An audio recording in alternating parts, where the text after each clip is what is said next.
Hello दोस्तों, एक बार पुनः स्वागत है आपका अपने YouTube चैनल एग्जाम मस्ती पर।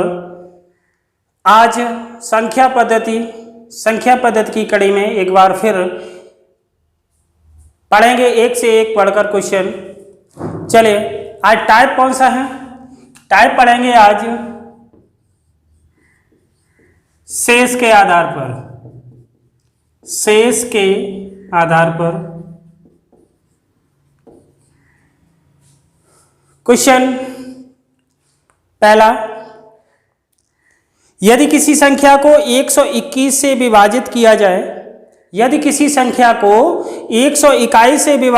जाए तो शेषफल 25 आता है। यदि उसी संख्या को 11 से विभाजित किया जाए तो शेषफल कितना आएगा? सबसे पहले क्वेश्चन कह रहा है कि यदि किसी संख्या को 121 से अगर किसी संख्या को विभाजित किया जाए, मैंने यहाँ संख्या x मान ली, तो क्वेश्चन कह रहा है कि 25 शेषफल बचता है। शेषफल कितना बचता है? 25 शेषफल बचता है। तो उसी संख्या को 11 से विभाजित किया जाए तब शेषफल कितना आएगा? जरा गौर करना। पुनः कह रहा है कि 11 से भाग दें उसी संख्या को। कौन सी संख्या? ये संख्या। तो ये सबसे पहले आपको क्या देखना है कि इस 11 से ये संख्या पूर्णतः विभाजित हो रही है कि नहीं हो रही है? हो रही है। यदि विभाजित हो रही है तो जो शेषफल यहाँ पर दिया था उसी शेषफल में हम इस 11 से भाग लगा देंगे, तो 11 दूना कितना होगा? 22। शेष कितना बचेगा? 3। तो इस क्वेश्चन का आंसर भी हो जाएगा 3। तो यहाँ पर सवाल को फिर से क्वेश्चन को समझना। क्वेश्चन कह रहा था कि यदि किसी संख्या को 121 से विभाजित किया जाए तो 25 शेष बचता है। यहाँ पर 25 शेष बचता है।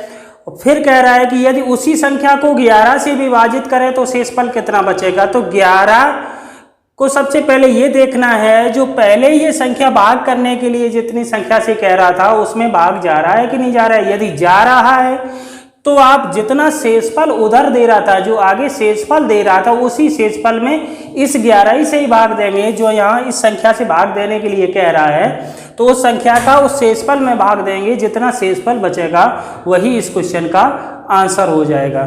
कॉन्सेप्ट भली बात समझ में आया होगा। चलिए बढ़ते हैं अगले क्वेश्चन की ओर। अगला क्वेश्चन कि किसी संख्या को 899 से भाग देने पर 63 शेष बचता है। 899 से भाग देने पर कितना बचता है शेष? 63 शेष बचता है। तो क्वेश्चन ये कह रहा है कि यदि उस संख्या को 29 से भाग दें तो शेषफल कितना बचेगा? 29 से भाग दें तो मैंने बताया था कि सबसे पहले आपको ये देखना है 29 से ये संख्या विभाजित हो रही है या नहीं हो रही है। तो यहाँ ये विभाजित हो रही है, तो आपको क्या करना है कि 29 का भाग इस 63 में दे देना है। तो 29 का भाग देंगे तो कितनी बार जाएगा? 2 बार। 2 ने 18, 2 दूना 4, 1 5। कितना बचेगा? 5। कितना बचेगा? 5। तो इस क्वेश्चन का आंसर कितना हो जाएगा बेटा? 5। समझ में आया होगा। चलिए पढ़ते हैं क्वेश्चन नंबर तीसरे की ओर कि भाजक भागफल का 25 गुना है। क्वेश्चन को ध्यान से समझना कि भाजक भागफल का 25 गुना है और शेषफल का 5 गुना है। यदि भागफल 16 है तो भाज्य कितना है? यहां पर देखना है भागफल कितना दे रहा है। भागफल कितना दे रहा है? 16। और ये कह रहा है कि जो भाजक है, भाजक भागफल का 25 गुना है, तो भाजक कितना होगा? भाजक बराबर हो जाएगा 25 गुणा 16। 25 गुना है तो 25 का ही गुणा होगा। 25 गुना है तो 25 का ही गुणा होगा। चलिए अब आगे कह रहा है कि शेषफल का ये 5 गुना है। शेषफल का यदि 5 गुना है तो इसमें हम 5 का भाग लगा देंगे तो शेषफल बच जाए, पता चल जाएगा। यहाँ पर हम भाजक में 5 का भाग लगा देंगे तो शेषफल प्राप्त हो जाएगा। 5 पंचे 25, 16 पंचे 80। तो यहाँ पर शेषफल कितना आ रहा है? 80। तो यहाँ पर पूछ रहा है भाज्य, तो भाज्य बराबर फॉर्मूला होता है भाजक गुणा भागफल प्लस शेषफल। ये होता है फार्मूला। तो इस फार्मूला से ज्ञात करेंगे हम भाज्य। तो भाजक कितना है? भाजक है 25 गुणा 16, भागफल कितना है 16 प्लस शेषफल कितना है 80। 25 और 16 का गुणा करेंगे तो 400, 400 गुणा 16 प्लस 80, 400 और 16 का मल्टीप्लाई करेंगे तो 6400 प्लस 80। तो इस क्वेश्चन का आंसर कितना आएगा 6480। 6480 इस क्वेश्चन का आंसर होगा। चलिए आशा करते हैं समझ में आया होगा। बढ़ते हैं क्वेश्चन नंबर चौथे की तरफ। चौथा क्वेश्चन है कि जब किसी संख्या को 56 से भाग देते हैं तो शेष 29 प्राप्त होता है। यदि इसी संख्या को 8 से भाग दें तो क्या शेष बचेगा। क्वेश्चन समझना ध्यान से, वही कॉन्सेप्ट इस क्वेश्चन में भी। क्वेश्चन ये कह रहा है किसी संख्या को यदि 56 से भाग दें तो शेषफल कितना प्राप्त हो रहा है 29, और ये कह रहा है कि इसी संख्या को 8 से भाग दें, इसी संख्या को यदि 8 से भाग दें तो शेषफल कितना बचेगा। ध्यान से देखना, मैंने बताया था इसको ये देखना है ये डिवाइड हो रही है या नहीं हो रही है डिवाइड। 8 सत्ते 56। तो इस यहाँ पर जो शेष दिया गया है उसी शेष में हम इसका भाग लगा देंगे। 8 तिया 24, कितना बच रहा है 5। तो इस क्वेश्चन का आंसर भी आ जाएगा 5। समझ में आया होगा, आया समझ में ना। चलिए बढ़िए अगले क्वेश्चन की ओर। पांचवा क्वेश्चन देखते हैं। पांचवा क्वेश्चन है किसी संख्या को 52 से भाग देने पर 45 शेष आता है। यदि उसी संख्या को 13 से भाग दें तो शेष क्या बचेगा। 52 से समझ लो, वही कॉन्सेप्ट। पांचवा क्वेश्चन 52 से भाग देने पर कितना शेष बच रहा है 45 शेष बच रहा है। ध्यान से देखना 45 शेष बच रहा है।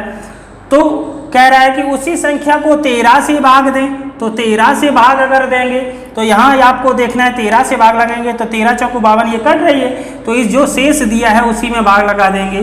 13 तिया 39, कितना बच रहा है 6। शेष कितना बचेगा 6।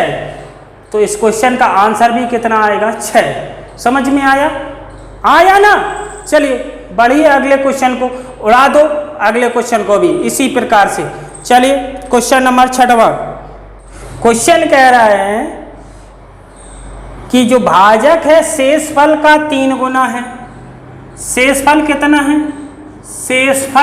है 4 है। तो यहाँ पर भाजक कितना होगा, भाजक इसका कितना गुना है, भाजक इसका 3 गुना है। तो 4 गुणा 3 कितना हो जाएगा 12। क्वेश्चन ये कह रहा है कि भाजक भागफल का 4 गुना है। भागफल कितना होगा, भागफल का अगर 4 गुना है ये, तो ये 4 का भाग लगा देंगे तो कितना आएगा 3, मतलब 3 का 4 गुना है ना ये। अब ध्यान से देखें कि शेषफल का 3 गुना है, भागफल का 4 गुना है। तो क्वेश्चन पूछ रहा है तो भाज्य कितना है। तो भाज्य बराबर होगा, भाज्य बराबर भाजक गुणा भागफल धन शेषफल, यही फार्मूला है ना।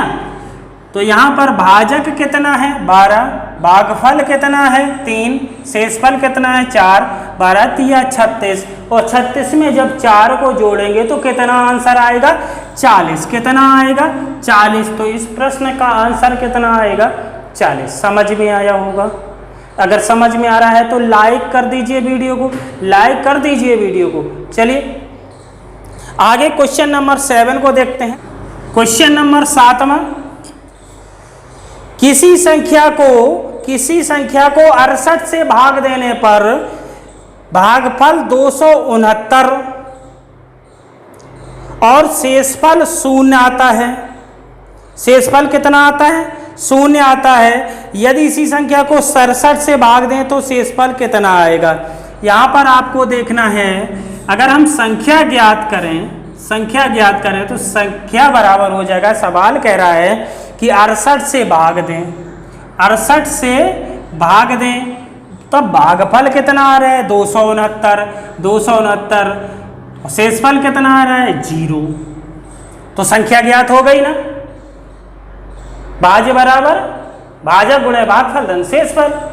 तो यहाँ पर अब देखना, यही क्वेश्चन कह रहा है कि यदि 67 से भाग दें तो यहाँ पर देखना 269, अगर 68 को हम तोड़ दें 67 प्लस 1, तो जो ये संख्या जो आएगी यहाँ पर देखना, अगर इसको गुणा अंदर करें तो 269 गुणा 67 प्लस 269, ध्यान देना ये जो संख्या होगी, ये जो संख्या होगी ये 67 से पूरी विभाजित होगी,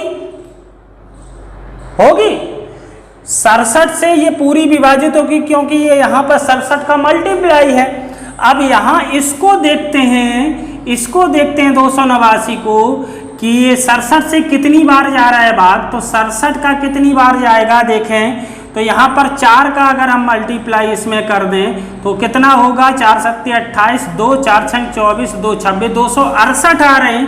जरा ध्यान से समझना, अगर 67 का भाग 269 में लगाएंगे तो 4 बार जाएगा, 268 बचेंगे, तो शेषफल कितना आएगा, साफ साफ दिख रहा है, शेषफल कितना आएगा, 269 में से जब 268 घटाएंगे तो शेषफल कितना आएगा, 1, कितना आएगा 1। तो इस प्रश्न का आंसर कितना आएगा, 1। आशा करते हैं आपको बेहतर से समझ में आया होगा। चलिए बढ़ते हैं क्वेश्चन नंबर अगले की तरफ। क्वेश्चन नंबर 8वां, क्वेश्चन नंबर 8वां, किसी संख्या को 6 से विभाजित करने पर 3 शेषफल आता है। 6 से विभाजित करने पर 3 शेषफल आता है, उसी संख्या के वर्ग को 6 से विभाजित करने पर शेषफल क्या बचेगा, उसी संख्या के वर्ग को। ध्यान देना यहाँ पर जो शेष की बात आई, तो यहाँ पर क्वेश्चन कह रहा है, पढ़ना ध्यान से, 6 से विभाजित करने पर 3 शेषफल आता है, उसी संख्या के वर्ग को 6 से विभाजित करने पर, उसी संख्या के वर्ग को जब करेंगे तो यहाँ पर आएगा शेषफल। अगर ज्ञात करना है तो शेषफल पहले कितना था, उसका स्क्वायर बटे भाजक। शेषफल पहले कितना आ रहा था, 3, कितना आ रहा था, 3। अब भाग कितने का देना है, 6 का, तो 3 का वर्ग होता है 9, यहाँ से 6 का भाग लगाएंगे तो 6 एकम 6, कितनी बार जाएगा, 1 बार। शेष कितना बचेगा, यहाँ शेष कितना बचेगा, 3। तो यहाँ पर इस क्वेश्चन का आंसर कितना हो जाएगा, 3। चलिए ये सारे क्वेश्चन आपको बेहतर से समझ में आए होंगे, आशा करता हूँ। ये वीडियो आपको कैसा लगा, यदि क्वेश्चन अच्छे से समझ में आए हैं तो कमेंट करके हमें आप बताएंगे, यदि समझ में नहीं आए हैं तो भी बताएंगे। यदि वीडियो ये अच्छा लगे तो लाइक अवश्य करें, यदि हमारे चैनल पर नए आए हैं तो चैनल को सब्सक्राइब और बेल आइकन को प्रेस अवश्य कर लें, ताकि आने वाली वीडियो की नोटिफिकेशन आपको मिलती रहे। ऐसी ही एक धुआंधार ट्रिक के साथ मिलेंगे अगले वीडियो में, तब तक के लिए जय हिंद, नमस्कार।